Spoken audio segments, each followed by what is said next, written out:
Women over 40 are no longer needed. When I got home, Robert said this to me with a sleazy grin. I quickly agreed to divorce him, but I'm not letting it end like this. I'll make sure he regrets this, right? My name is Emma, and I'm 44 years old. I have been married to Robert, who's 2 years older than me, for 20 years now. Even after getting married, I've continuously worked at the same place, and now I'm in a respectable position. With a family, why did I devote myself so much to work? The main reason is that we don't have kids. It's not that we didn't want them, we just couldn't have them. There were times I was down about it, but I had a fulfilling job. That's why we were able to continue our life as a couple without breaking down. However, recently, I have immersed myself in work because we don't have children. I don't mind working late or staying overnight. Why? Our marital relationship has gone cold, and I don't want to be home. Robert's in sales, so he's been using work as an excuse to be away more often. He often comes home in the early hours. Because of this, Robert and I no longer have the conversations or physical intimacy we used to. If someone said we were getting old, I would understand. But with Robert, his attitude has clearly changed.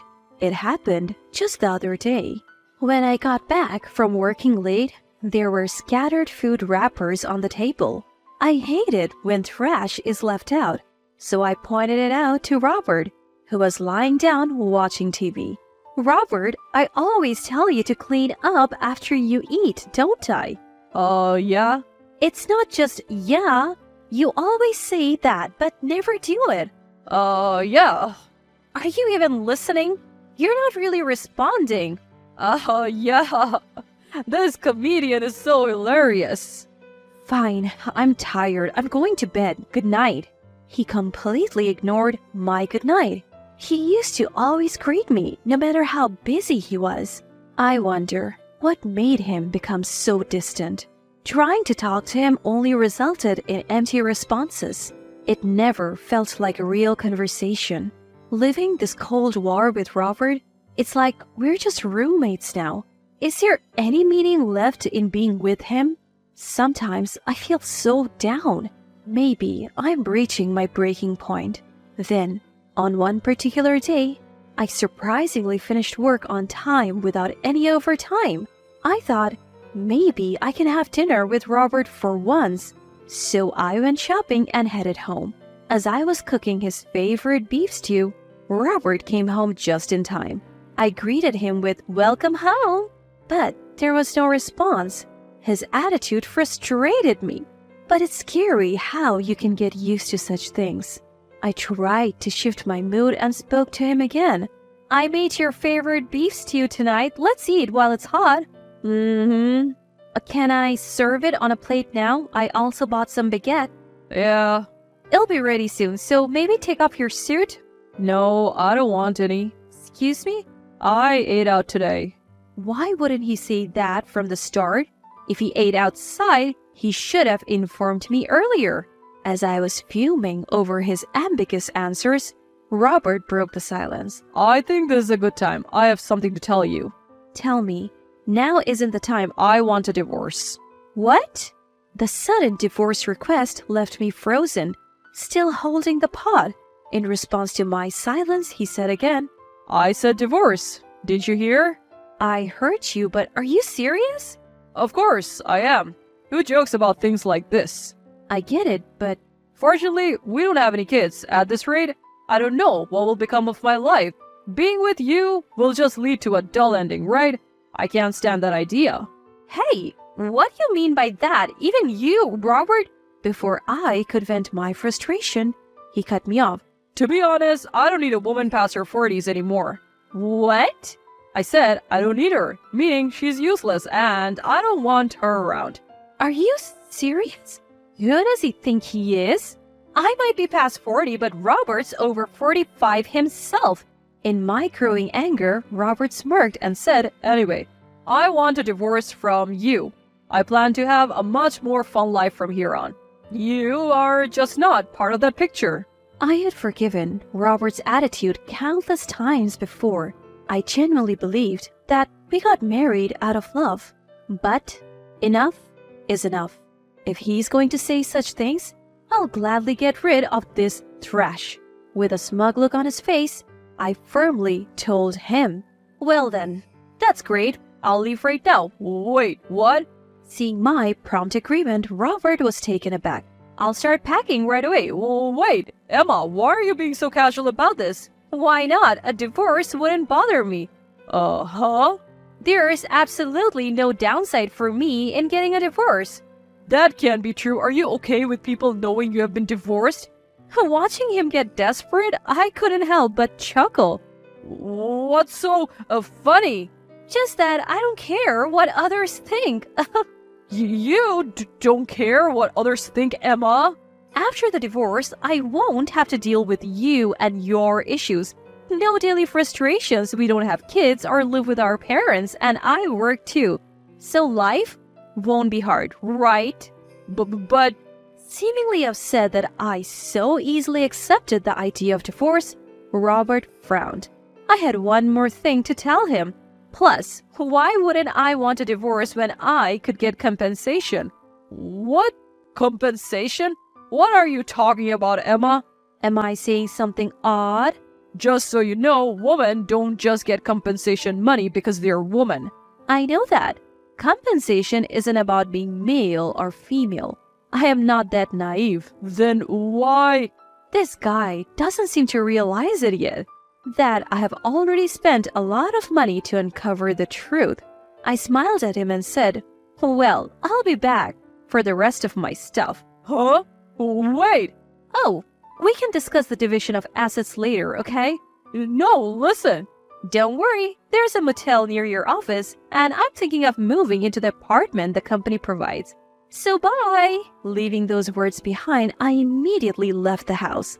Robert looked unhappy, but I didn't care anymore. The best punishment is awaiting him after all. Later, I contacted my lawyer to process the compensation. A few days passed. Finishing work on time, I headed to Robert's house to pick up the remaining items. He arrived just as I did.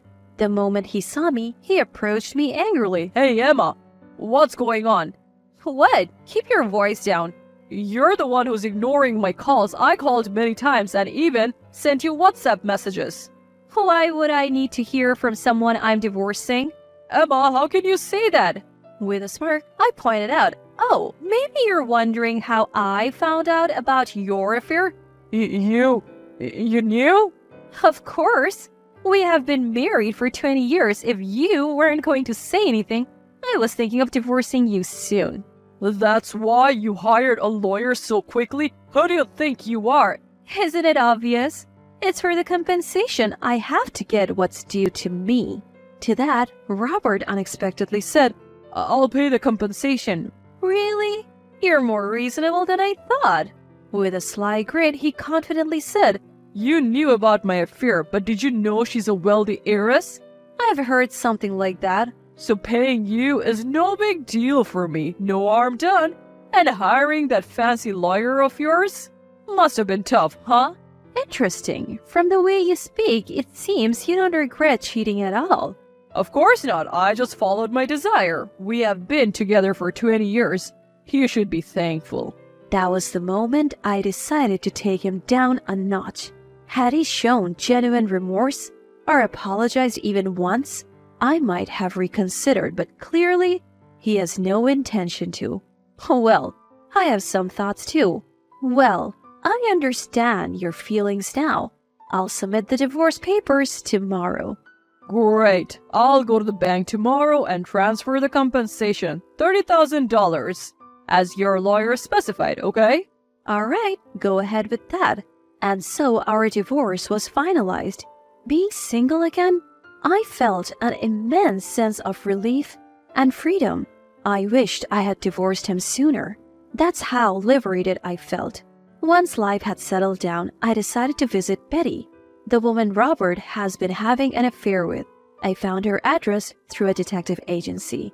Betty hailed from one of the town's prestigious families that had owned vast lands for generations. She too would eventually inherit a large portion of these lands. Perhaps she had already been informed by her lawyer, for when I met her, she immediately apologized. I'm so sorry for what happened. I shouldn't have. It's all right.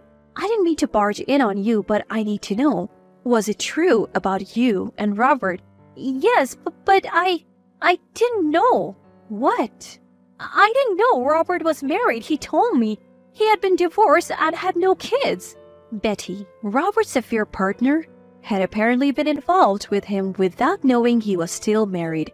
As she spoke, the true extent of Robert's deception became clearer. I know there was an age difference, but I truly loved Robert. I never imagined he was married. We are divorced now, so don't worry too much about it. But it's because of our relationship that... Yes, the affair played a part in my decision to divorce, but it wasn't just that. I lost all affection for him because of his character. I'm not trying to make excuses. I'm genuinely sorry. At the end, she said, looking straight at me, I'm going to start anew. 2 weeks later, just when I had almost forgotten about everything, Robert called. Annoyed with his persistence, I reluctantly answered. He instantly raised his voice. Hey, what the hell is going on? I have no idea what you're talking about. Why did you call me out of the blue? It's not out of the blue. I can't reach Betty anymore. Why are you asking me? Sounds like your problem. She suddenly blocked my calls and even blocked me on WhatsApp right after I broke up with you. The timing is just too perfect. So you decided to contact me about it? I bet you had something to do with it. What did you do to her? Do? I just met and talked with her, that's all. You met and talked with her? Yes. Is there a problem with that? I explained the situation and he fell silent. That's probably why she decided to move off. Too bad for you, being dumped so easily. What am I supposed to do now? Do about what? I was planning to marry Betty and inherit her family's wealth. I even quit my job, thinking I wouldn't need to work anymore. You quit your job? Seriously? Of course. Why work when you're married to someone that wealthy? Everything was going according to my perfect plan, and now because of you, what a terrible woman you are. Robert shouted at me over the phone, hurling insults like there was no tomorrow. Quitting his job just to be some mistress's sugar baby? I didn't think he was that foolish. Though I was disgusted, I decided to give him one last parting gift. You haven't changed a bit. Maybe you need another wake-up call. What, Emma? What are you talking about? I'll be reaching out to the husbands of the married woman you have been seeing behind Betty's back. What? You think I don't know? I'm fully aware of all your little escapades. It had come to light through a private investigator that Betty wasn't Robert's only affair. He had several others, both single and married women, totaling around 5. He met them at bars, clubs, and even dating apps. Being a former salesman, Robert had a knack for making connections in many places. But to think he was such a playboy? To the very end, he is beyond redemption. The fact I was once with a man like this gives me the creeps. So, expect compensation claims, not just from Betty, but from the other woman's spouses as well. Enjoy the mess you have created for yourself. Hearing this, Robert frantically responded, Wait, why are you doing this? Why? Did you seriously think a light punishment would be all you would get? I gave you a chance to reflect on your actions. You should be thanking me. What kind of twisted logic is that? I've been regretful, you know. Regretful? I couldn't hold back anymore. Do you realize how many people you have hurt because of your carelessness? Do you even understand the magnitude of your actions? Calm down, Emma. You lied, not just to married women, but also to single ones like Betty. What do you think marriage is, just a game? Are you out of your mind? It's not like that. What's different then? I have tolerated you for too long. I hope you're swamped with claims and suffer forever. Never show your face to me again, jerk. Wait, Emma, listen. Ignoring his desperate cries, I hung up and blocked all his contacts. That was the end of my ties with Robert. After that, he received compensation claims one after the other from the spouses of his mistresses. He ignored the payments, which eventually led to legal actions. Since he was at fault, he couldn't evade the charges. He had quit his job relying on Betty's wealth, so he didn't have a stable income. Rumor has it he borrowed money from various sources to pay the compensations, and now juggles multiple part-time jobs to pay back his debt. I don't pity him. He deserves the misery. As for me, I'm relishing my stress-free life. Working is as hectic as ever, but every day is rewarding and fulfilling. After looking after that hopeless man for 20 years, I believe a lot of good fortune awaits me.